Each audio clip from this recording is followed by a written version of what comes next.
কোথায় কাল্লা কাল্লা কোথায়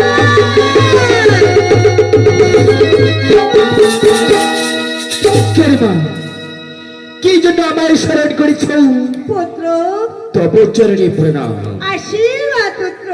বলো আজ কেন স্মরণ করেছি জানো? কি রে মা? এবার এবার তোমায় একটি কাজ করতে হবে। আমায় কি কাজ করতে হবে? তবে শোনো পুত্র, বলো। শোনো শোনো পুত্র, আমার বাক্য ধরো।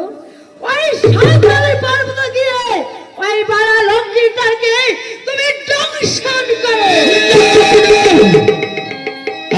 আমি তাকে দংশন করতে পারবো না মা। পুত্র তবে শোনো পুত্র, হয়েছে তোমার আমাকে ক্ষমা করে দিবেন না, আমি তোমার আদেশ পালন করতে পারবো না মা। পুত্র তুমি কি বলছো পুত্র? তুমি কি বলছো? আজ মায়ের আদেশ তুমি লঙ্ঘন করছো। বাবু লঙ্ঘন করছি না মা, আমি তাকে দংশন করতে পারবো না মা।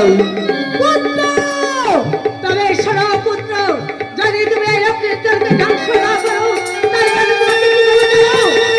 আমি আদেশ করবো। আমাকে অভিশাপ করবেন না মা। বেশ বাবু, আমি দেখবো না, আমি দেখবো বাবু। বলো কিন্তু আমি কোন দেশ নিয়ে যাবো মা? আজ তুমি কোন দেশ নিয়ে যাবে জানো? আজ তুমি দেশ নিয়ে যাবে সে সুতার ছাঞ্চুরে ওই ন্যান্ত ঘরে। বেশ বাবু, তবে একটি কথা না বলো বাবু, আমার কাছে যে কোনো বিষ নেই মা। পুত্র, সে উপায় আমি করে দেবো। তবে শোনো পুত্র, বলো মা। তুমি কোন দিক দিয়ে ওই সুতার ছাঞ্চুরে প্রবেশ করবে জানো? ওই ঈশান কোণে রয়েছে দুই পাশে দুই সিঁদুরের ফোঁটা।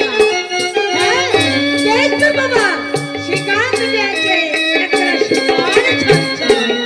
আর সেদিকে ঢুকে ওই ম্যান্ড ঘরে ঢুকে শুধু আমার নাম স্মরণ করবে পুত্র। দেখছো বাবা, তোমার বিষে ধরাধর হয়ে বেশ মা, বেশ মাগু।